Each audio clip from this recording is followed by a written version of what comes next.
तो शुरुआत बड़ी खबर के साथ आपको बता दें, बंगाल चुनावी हिंसा में अब तक 9 लोगों की मौत हो चुकी है। पंचायत चुनाव में, ये पंचायत चुनाव है, पंचायत चुनाव में आलम यह है कि 9 लोगों की मौत हिंसा के दौरान हो चुकी है। इसके साथ आपको बता दें कि जब से ऐलान हुआ था मतदान का, उसके बाद से अभी तक की हिंसा में लगभग 19 लोग अपनी जान गंवा चुके हैं। और ये सवाल शासन प्रशासन पर, ममता दीदी की सरकार पर जाहिर यहां पर उठता है कि आखिरकार उनकी नाक के नीचे किस तरीके से हिंसा यहां बढ़ती चली गई और कैसे अभी तक 19 लोगों को मौत के घाट उतार दिया गया। इसका जिम्मेदार कौन है? जो परिवार उजड़े हैं, ये सवाल लगातार जनता भी पूछ रही है।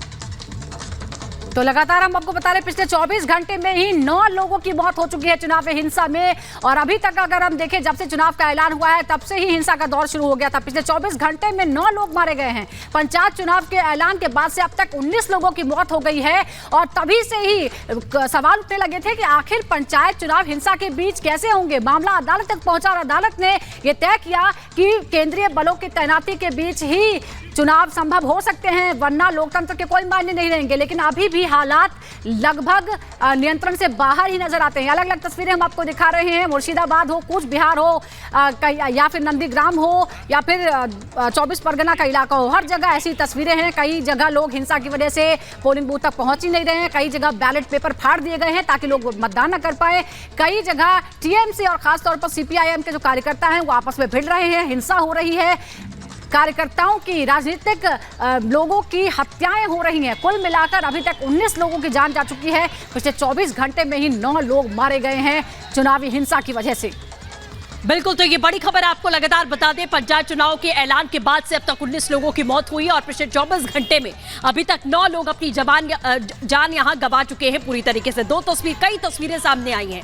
किस तरीके से आपने देखा कि पुलिस को हवाई फायरिंग करनी पड़ी, कैसे यहां पर जो वाहन है उन्हें आग के हवाले कर दिया गया, किस तरीके से मतदान केंद्रों के भीतर जो है वो लगातार आपको बता दें यहाँ जो कार्यकर्ता हैं वो घुसते हुए नजर आ रहे हैं। राज्यपाल तक को मैदान में उतरना पड़ा, वो इलाके का जायजा करने के लिए पहुंच गए। लेकिन सबसे बड़ी बात यह है कि आखिरकार कौन बंगाल को जलाता हुआ नजर आ रहा है, क्यों हिंसा इस कदर भड़कती हुई नजर आ रही है। और शासन प्रशासन, हजारों की तादाद में फोर्सेस वहां पर लगा दी गई हैं, वर्दीधारियों को तैनात कर दिया गया है, लेकिन वो क्या कर रहे हैं यह भी सवाल उठ रहा है। 9 लोगों की 24 घंटे में मौत हो जाना, अब तक 19 लोगों की मौत हो गई, कई परिवार यहां पर उजड़ गए। और सबसे बड़ी बात यह है कि अभी भी हालात जो है वो कंट्रोल में नहीं है, हालात बद से बदतर होते जा रहे हैं। मतदान एक तरफ हो रहा है, लेकिन दूसरी ओर हिंसा इस वक्त चरम पर है।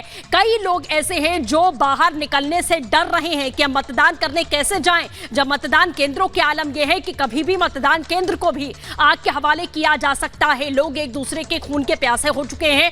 जिस तरीके के हालात यहां देखने को मिल रहे हैं, 24 घंटे में 9 लोग और अब तक 19 लोग अपनी जान गंवा चुके हैं ममता सरकार की नाक के नीचे।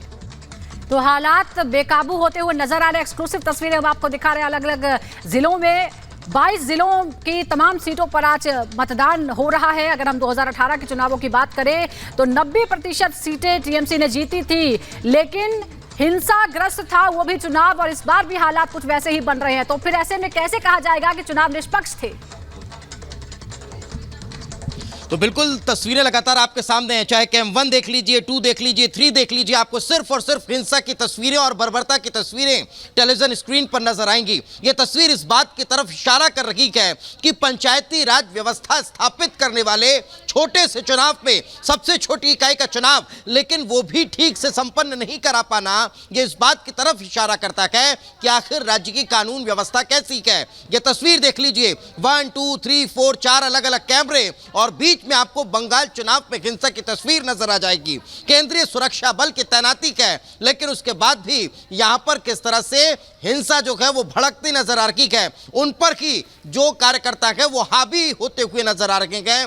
वो दर्शा रहा है कि यहां चाहे मुर्शिदाबाद को, कूच बिहार को, 24 परगना हो, या फिर बंगाल के अलग अलग शहरों की स्थिति वो यही है कि कहीं तोड़फोड़ हो रही है, कहीं आगजनी चल रही है, कहीं वोटों का विरोध हो रहा है, तो कहीं पर चुनाव में व्यवस्था को दुरुस्त करने वाले अधिकारियों को ही घेरा जा रहा है।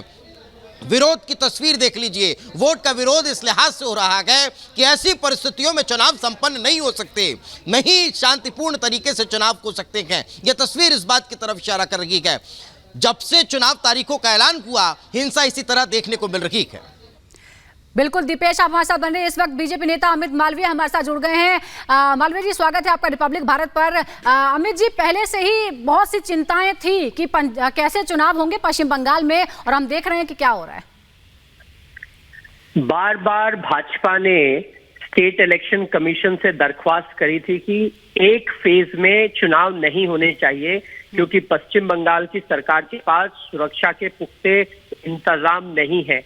उसके साथ ही सेंट्रल फोर्सेस के डिप्लॉयमेंट की जब बात हुई, तब भी स्टेट इलेक्शन कमीशन ने उसको रोकने का प्रयास किया। कोर्ट के निर्देश के बावजूद बूथों पर सीसीटीवी कैमरा नहीं लगाए गए, सिविक वॉलंटियर्स को लगाया गया, और आज स्थिति ये है कि किसी भी बूथ पर सिक्योरिटी के पुख्ता इंतजाम नहीं है। बूथों को लूटा जा रहा है, छापे मारे जा रहे हैं। कुछ बूथों में तो कल रात से ही इस प्रक्रिया को शुरू कर दिया गया। स्वाभाविक रूप से state election commission Mamata Banerjee के निर्देश पे काम कर रहा था और टीएमसी को चुनाव में जिता सके, इसलिए ये सारे प्रयास किए गए हैं। पश्चिम बंगाल में हो रहे पंचायत के जो चुनाव हैं, वो किसी भी मायने में फ्री और फेयर नहीं है। ये पूरी तरीके से रिग्ड इलेक्शंस हैं, और जिस प्रकार की व्यवस्थाएं खड़ी करी गई हैं, जिस प्रकार से मतदाताओं को वोट के लिए वहां पे लाने की जो व्यवस्थाएं करी गई है, उससे यह स्पष्ट होता है कि ममता बनर्जी बंगाल में चुनाव नहीं चाहती हैं। नहीं, लेकिन अमित जी, क्या आपको ऐसा नहीं लगता कि लोकतंत्र के महापर्व पर यह मजाक जैसी स्थिति है कि आप पंचायती राज व्यवस्था जैसे छोटे से चुनाव में आप सुरक्षा व्यवस्था मुहैया नहीं करा पा रहे? ये तब स्थिति है जब कोर्ट ने निर्देश दिए और सेंट्रल पैरामिलिट्री फोर्सेस को सभी बूथ पर तैनात करने के निर्देश दिए। आज स्थिति ये है कि सेंट्रल फोर्सेस बंगाल पहुंच गई है, लेकिन वहां के इलेक्शन कमीशन ने और वहां की पुलिस ने उनकी तैनाती नहीं करी है। जो डिप्लॉयमेंट करना होता है, जो स्टेट गवर्नमेंट के हाथ में होता है, जो स्टेट इलेक्शन कमीशन के हाथ में होता है, उन्होंने सेंट्रल फोर्सेस को नहीं लगाया। और पुलिस जो है पश्चिम बंगाल की, वो इतनी तादाद में नहीं है कि सभी बूथों को सिंगल फेज में मैनेज कर सके। ऐसे में ये निर्णय कि चुनाव एक फेज में होने चाहिए, अपने आप में टीएमसी को मदद करने के लिए करे गए थे। छापे पड़ सके, बूथ लूटा जा सके, इसलिए किए गए थे। शुद्ध रूप से इस चुनाव का कोई मायने नहीं है। ये सब रिग्ड चुनाव है। ममता बनर्जी के पास पश्चिम बंगाल में जनादेश नहीं है, लेकिन आप देखेंगे कि परिणाम में टीएमसी आगे दिखेगी। टीएमसी को जीता हुआ दिखाया जाएगा, लेकिन वो जनता का जनादेश नहीं है। पश्चिम बंगाल को अगर बचाना है तो ममता बनर्जी को सत्ता से हटाना ही होगा। जी, शुक्रिया अमित मालवीय जी हमसे बात करने के लिए। तो चुनाव चल रहा है, लेकिन हिंसा भी लगातार जारी है, और केंद्रीय बलों की जिस तरह की तैनाती होनी चाहिए उस तरह से नहीं हो रही है। इस तरह का आरोप आपने सुना बीजेपी की तरफ से। इस बड़ी खबर पर अपडेट पहुंचाते रहेंगे। फिलहाल आपको दिखाते हैं 2 मिनट में भारत।